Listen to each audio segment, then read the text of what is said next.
Salut, j'espère que vous allez bien. Je vous souhaite bon dimanche. Et comme je dis, le dimanche, on va parler vraiment des thèmes, des sujets, un peu du travail, des erreurs que vous devez pas du moins réaliser.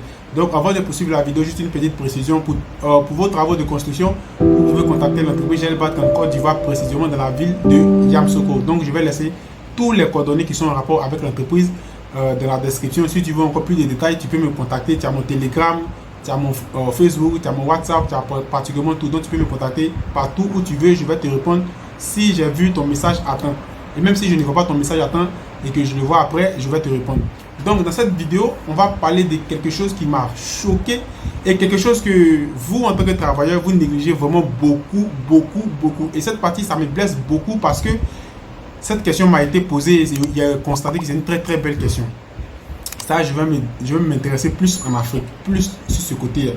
Voilà, donc vous, par exemple, vous déposez un CV dans une boîte. Bon, on va rester dans le cas du BTP, vous déposez un CV et l'entreprise vous appelle automatiquement de venir travailler. Par exemple, si tu es nouveau, si tu n'es pas un doyen, tu es quelqu'un qui est nouveau, donc automatiquement, qu'est-ce que tu vas recevoir? Tu vas avoir une joie. J'ai déposé mon CV, ah, on m'appelle pour venir travailler, donc automatiquement, paf, je m'en vais travailler. Donc c'est une joie d'abord. Donc, lorsque vous partez en entreprise, voilà les erreurs que vous ne devez pas réaliser. Ne regardez pas seulement si et si. Pourquoi je dis si et si? Parce que je vais vous expliquer. Une entreprise qui t'embauche, qui ne te déclare pas par exemple à la CNPS ou bien dans un domaine de l'État où on doit te déclarer, faites très attention. Ces jeunes entreprises vont vous exploiter. Faites très attention. Déjà, toi-même dans ta conscience, en tant qu'un travailleur, ou bien en tant que quelqu'un en vient d'embaucher et qu'on ne te déclare pas à quelque part, tu dois savoir qu'il y a un problème. Derrière, il y a un problème. Une entreprise qui se respecte, une entreprise qui considère vraiment ses travailleurs, va toujours vous déclarer à quelque part. Pour dire que dans mon entreprise, il y a 10 travailleurs. Donc, ils sont déclarés par exemple à la CNPS ou bien un autre lieu que peut-être je ne connais pas. On vous déclare et autres, des papiers et autres. Et ça, c'est une entreprise qui est vraiment structurée. Voilà. Mais imaginons que tu vas dans une entreprise où on ne te déclare pas, automatiquement, tu dois penser qu'il y a un problème. Soit on va t'exploiter, deux, on va te donner un faux salaire. Par exemple, chez nous en Afrique, on connaît, même dans le domaine du BTP, les gens qui ont le BTS et autres, ils vont toucher des salaires de 70 000, de 60 000, de 50 000. Et ça, c'est pas bon, c'est mauvais. Donc, imaginez un instant que toi, on te déclare pas parce que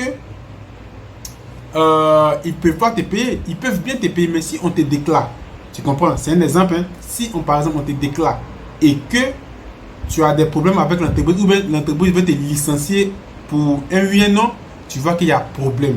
Parce que l'entreprise va comptabiliser, mais l'entreprise va décaisser une somme importante à ton niveau.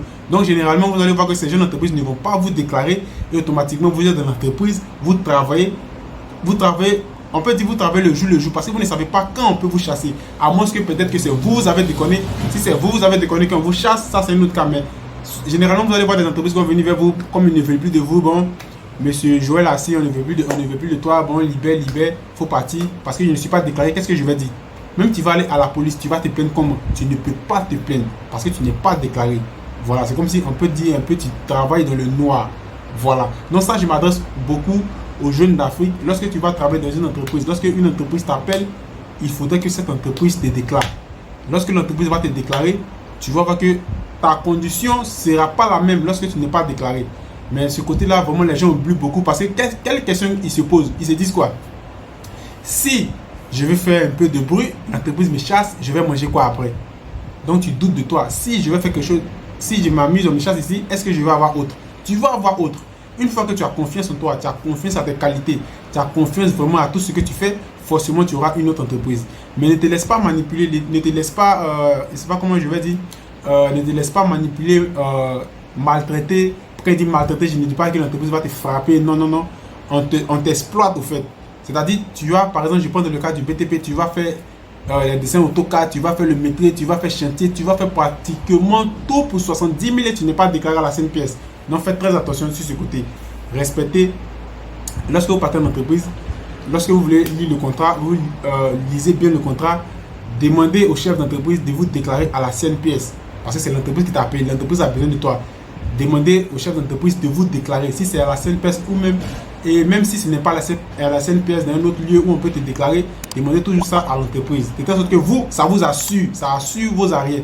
Vous n'avez jamais pensé à cela lorsqu'on est en Europe. Imaginez un instant, je ne parle pas des gens qui n'ont pas de papiers. Je parle des gens qui ont des papiers, qui travaillent dans des entreprises et que l'erreur ne vient pas d'eux. Quand il parle de l'erreur ne vient pas d'eux, c'est-à-dire, ce n'est pas eux qui ont été la cause de telle sorte qu'on puisse les chasser. Non, c'est-à-dire l'entreprise peut venir un bon matin. Bon, monsieur Bernard ne veut plus de toi, quitte l'entreprise, quitte l'entreprise, Rodrigue va, Sébastien, non, je ne veux plus de toi, va. Quand tu as des papiers en Europe et que ces cas se produisent, il faut savoir qu'il y a un gros dédouanement. Si une entreprise veut venir te chasser pour un oui et un non. Donc, si l'entreprise, par exemple, tu as signé un contrat de 4 ans, mais un contrat de 10 ans dans l'entreprise. Donc, imagine que l'erreur vient de l'entreprise, que c'est l'entreprise qui veut te chasser pour un oui et un non en Europe. Essaye de comptabiliser, par exemple, si tu es payé à 1500 euros ou bien 2000 euros, essaye de comptabiliser le dédouanement qui peut se passer derrière. C'est vrai, il y a beaucoup d'autres trucs encore derrière, mais vous-même essayez d'imaginer. Donc, c'est pourquoi en Europe, on ne chasse pas les gens parce qu'il faut chasser. Une fois que la personne a ses papiers qui travaille, s'il n'a pas déconné, on ne le chasse pas parce qu'il faut le chasser. Parce que si tu le chasses, l'argent que tu vas lui donner, ça risque même de mettre ton entreprise en faillite. Pourquoi? Parce que cette personne a été déclarée à quelque part. Donc, c'est ce que je vous conseille. Lorsqu'une entreprise vous appelle, ou même lorsqu'une entreprise vous dit de faire quelque chose, partez avec le patron de l'entreprise, discuter et demander que vous voulez être déclaré, par exemple, dans un lieu où on peut vous déclarer, que ce soit en Côte d'Ivoire, parce que moi je suis d'origine ivoirienne. Voilà, vous êtes déclaré et vous travaillez. Lorsque vous êtes déclaré, vous avez une certaine force. Je ne dis pas que vous allez manquer de respect à quelqu'un, mais vous avez un cercle, c'est-à-dire votre rayon est un peu stable. Pas un peu stable, est stable, parce que si on vous chasse pour un motif qui n'est pas valable, vous n'avez rien fait, et vous avez signé, vous avez lu le contrat, de vous être déclaré à la TOC, par exemple, CFN ou à la CNPS ou bien un lieu où on peut vous déclarer, vous voyez que vous avez tous les arguments de votre côté. Là, au moins, la police peut faire son travail. Tu es déclaré, tant, on peut commencer les procédures. Donc, c'est l'entreprise maintenant qui va verser une grosse somme. Voilà, donc, faites toujours cela avant de poster, de faire quoi que ce soit, de travailler pour une entreprise. Regardez le contrat, demandez à être déclaré, de ne pas travailler dans le noir, de ne pas être exploité. Donc, c'est dans cette optique-là que aujourd'hui, j'ai décidé de regarder cette vidéo pour vous donner ces conseils-là. Donc, sur ce, on va se dire à la prochaine pour une nouvelle vidéo, c'est-à-dire ce type de vidéo qu'on va réaliser chaque dimanche qui n'a rien à voir avec le logiciel, qui n'a rien à voir avec des vies, explication de logiciel sur la page. Donc, sur ce, que Dieu vous bénisse. Ciao.